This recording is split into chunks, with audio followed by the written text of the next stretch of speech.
톱뉴스 화면으로 보여드리겠습니다. 문재인 대통령 철저 수사 속뜻은 무엇일까? 혹시 이재명 아닌 제3의 후보를 염두에 둔 건 아닌가? 뭐 이런 얘기가 지금 쏟아져 나오고 있습니다. 바로 말씀드리겠습니다. 오늘 한 매체가 이렇게 얘기를 했군요. 결선 투표 불발에 이낙연이 승복했지만 명락 화학적 결합 될까?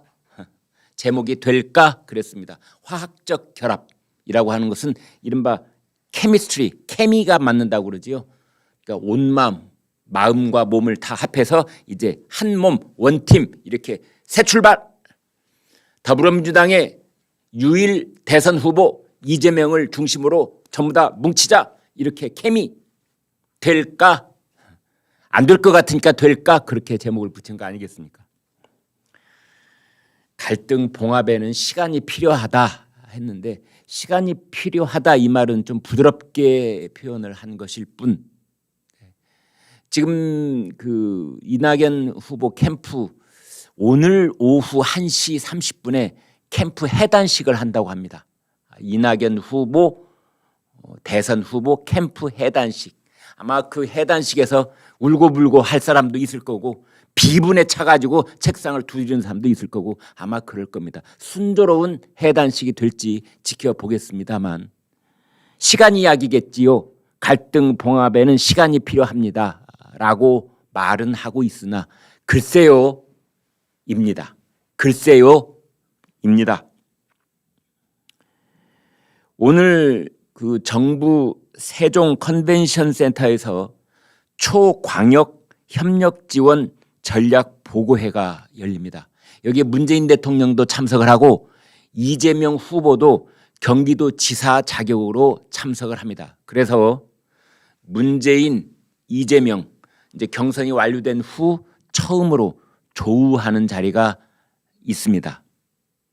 여기서 두 사람이 어떤 말을 주고받을지 정식 면담의 자리는 아닙니다만 두 사람이 어떤 말을 주고받을지 지금 초미의 관심을 모으고 있습니다.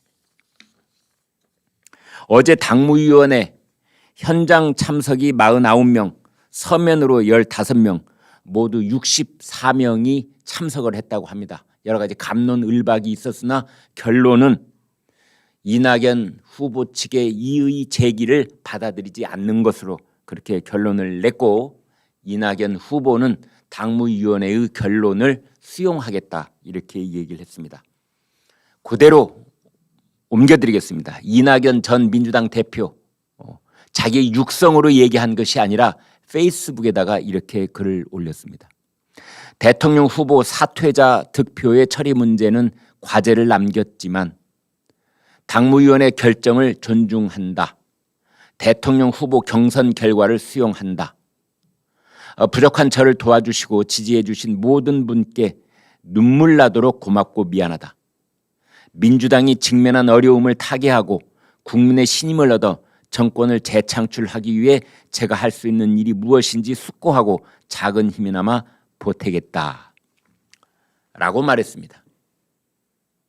여기에서 제 눈에 확 들어오는 포인트는 민주당이 어려움에 직면해 있다는 그 대목입니다.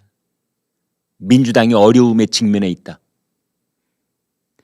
이낙연 후보, 이낙연 전 민주당 대표의 평소에 그 말하는 이 말의 표현법, 그 스타일로 봤을 때 여기에는 매우 의미심장한 그 무엇인가가 숨어 있습니다. 민주당이 어려움을 당하고 있다니 이거는 이재명 후보가 유태롭게 될 수도 있다는 뜻입니다.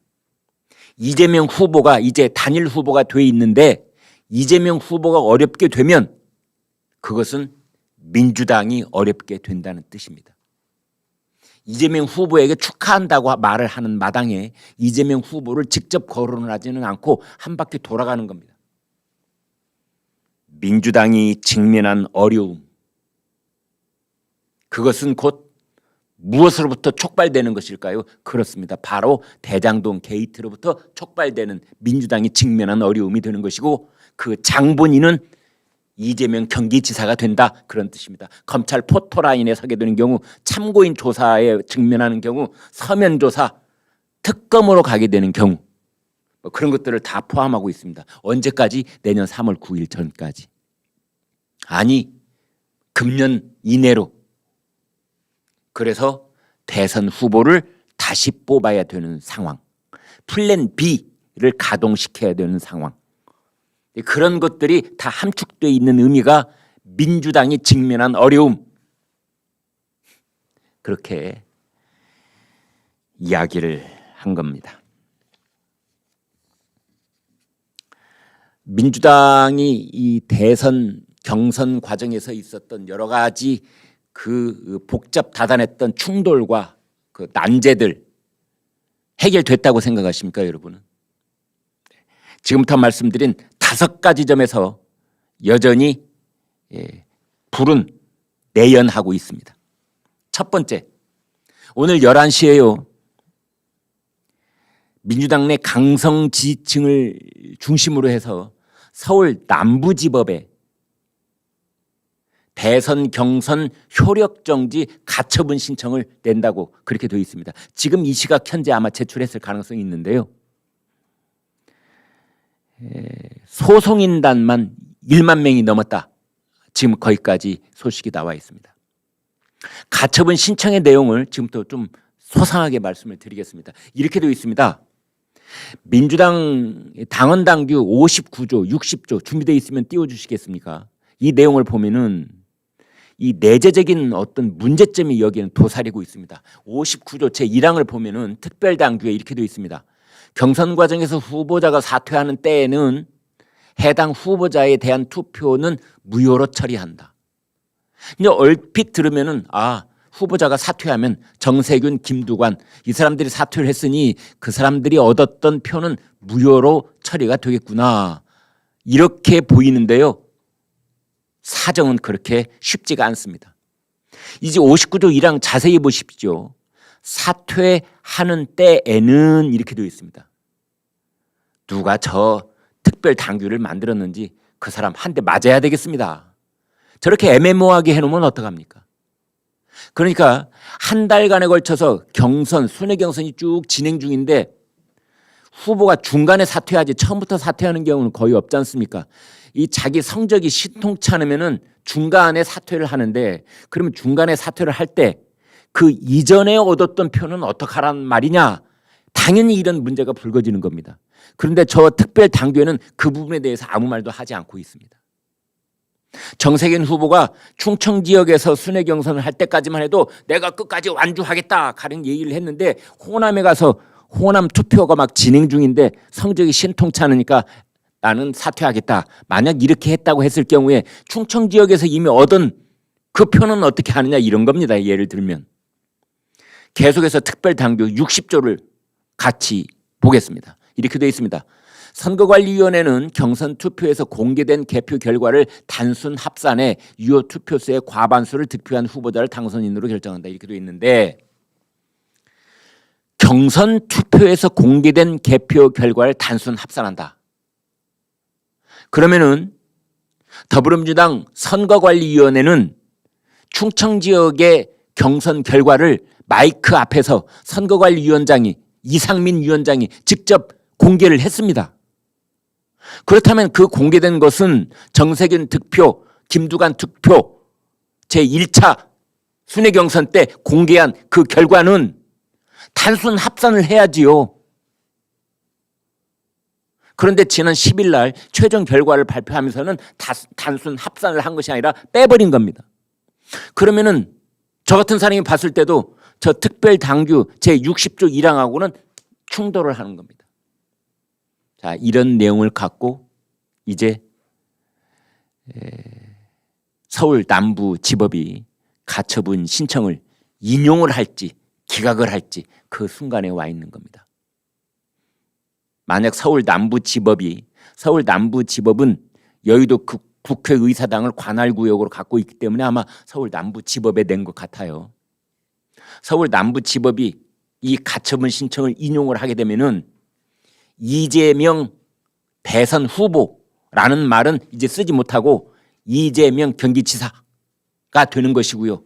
그때부터 효력이 정지되는 겁니다. 자, 두 번째. 지금 친문 지지층 일부에서 문재인 대통령한테 등을 돌리는 그런 징후가 나타나고 있습니다. 친문 지지층 일부가 SNS를 통해서 문재인 대통령이 이재명 후보 지명을 축하하는 이 청와대의 공식 SNS 메시지를 맹비난하고 있습니다. 문재인 대통령이 이재명 후보한테 축하한다, 뭐 경선 과정도 무난히 잘 된 것 같다, 이런 식으로 메시지를 냈지 않습니까? 그거를 맹비난하고 있는 겁니다. 이전에 한 번도 보지 못했던 풍경이 벌어지고 있습니다. 다음, 지금 더불어민주당 지도부가요, 지금 말씀드린 특별당규 제59조 1항, 제60조 1항 이게 문제가 있다고 인정을 했습니다. 그래서 고치겠답니다. 이 특별당규 59조 60조를 이제 곧 고치겠다라고 민주당 지도부가 얘기를 했으니 그것은 곧 특별당규 59조 60조가 문제가 있다는 걸 스스로 인정한 겁니다. 그러면은 서울 남부지법이 판단하기가 쉽지 않겠습니까? 더불어민주당 스스로 이 59조 60조가 문제가 있다는 걸 인정했군. 그렇다면 뭐 판사 입장에서는 더 판단하기가 쉬워질 수가 있는 겁니다. 네 번째, 여기는 아주 잠복해 있는 커다란 불씨 하나가 있는데요. 더불어민주당의 당 대표인 송영길 대표가 사뭇 오래전부터 이재명 후보를 지지하는 듯한, 이재명 후보 쪽에 이미 기울어져 있는 듯한 그런 발언과 모습을 여러 차례 보여왔습니다. 그래서 이낙연 전 민주당 대표 쪽에서는 그것을 반복해서 지적해왔어요. 기울어진 운동장을 송영길 대표가 자초하고 있다.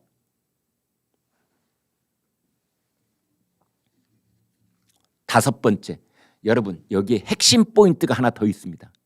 다섯 번째, 이낙연 전 민주당 대표가 승복을 했지 않습니까? 이낙연 전 대표가 이재명 후보를 위한 당 선거대책위원장을 맡는지 안 맡는지 한번 지켜보십시오.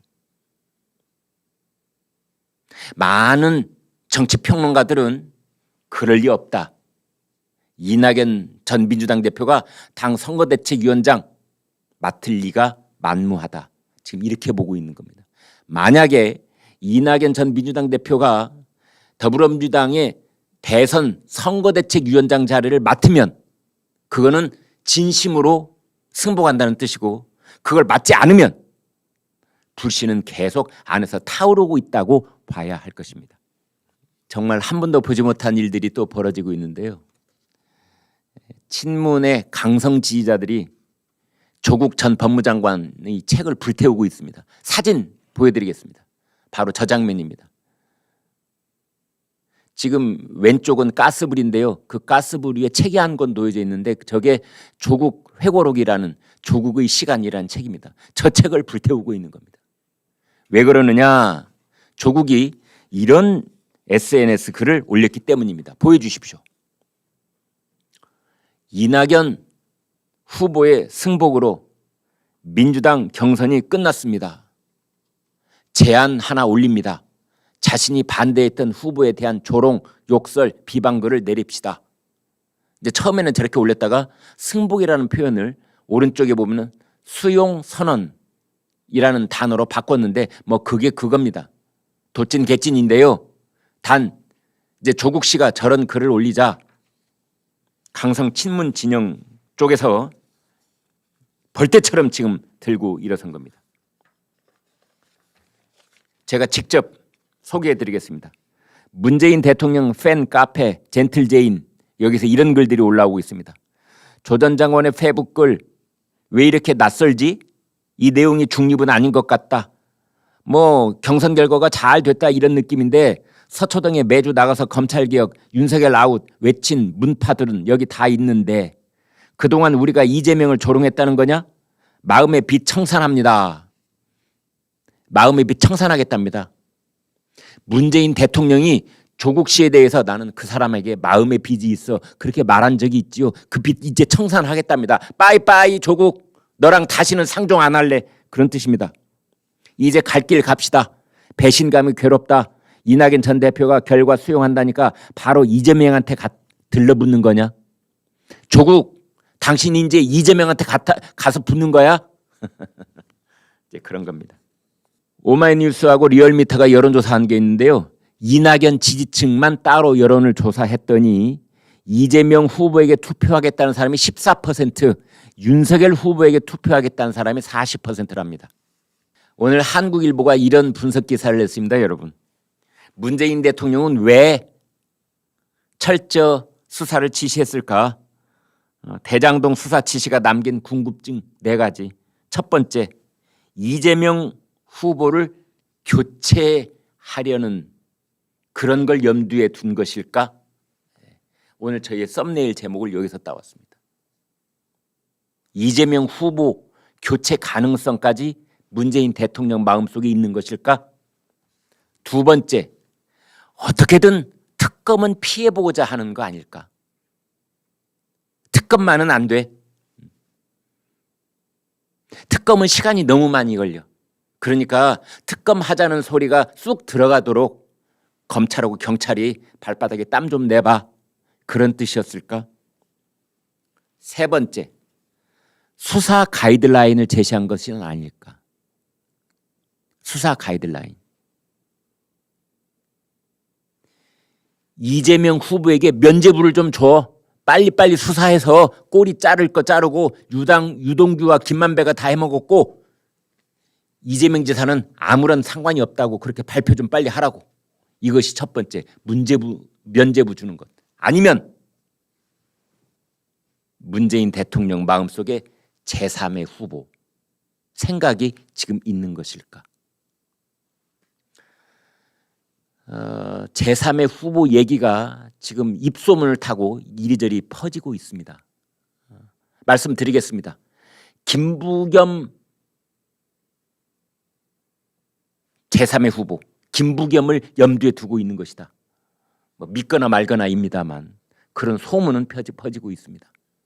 그래서 제3의 후보론을 그걸 지금 자꾸만 여의도의 참새들은 입방아를 찍고 있는데요. 어떤 쪽이라고 생각하십니까? 네 번째, 정말로 이재명이 흔들리면 이 대장동 검찰하고 경찰에게 수사를 지시했는데 이 사람들이 이 산이 아닌가 보다, 이 산이 아닌가 보다 이렇게 중간에 되돌아 내려오기는커녕 대통령이 철저 수사를 하라고 했으니 죽이 되든 밥이 되든 정상까지 내가 올라갈 테야 해가지고 딱 올라가서 보니까 이재명 경기지사가 그분이었네. 김만배 씨가 얘기했다는 그분, 이재명 지사라는 빼도 박도 못하는 증거물이 여기 나왔군 하고 수사 발표를 하게 되는 상황. 그러면은 정말 이낙연 전 민주당 대표가 말한 것처럼 민주당이 직면하는 어려움이 현실화되는 건데 그때는 어떻게 할 것인가? 이런 겁니다. 진중권 전 동양대 교수도 이렇게 말했군요. 승복한 이낙연 마음 찢어질 것이다. 이재명 낙마시 플랜 B. 플랜 B를 위해서 일단은 이재명 후보 축하합니다. 당무위원회 결과 수용합니다. 이렇게 이낙연 전 민주당 대표가 얘기를 한 것이랍니다. 왜? 플랜 B가 가동됐을 때 그때 다른 대안이 없어서 이재명 전 민주당 대표가 다시 대선 후보로 호명돼서 나올 경우에 지금 승복을 해놔야 이재명을 지지했던 사람도 자신의 편이 될 수 있으므로 전략적인 선택을 했다. 이렇게 보는 겁니다. 네, 여러분 오늘 방송 어떻게 보셨습니까? 구독, 좋아요, 공유 눌러주셔서 여러분의 마음을 보여주십시오.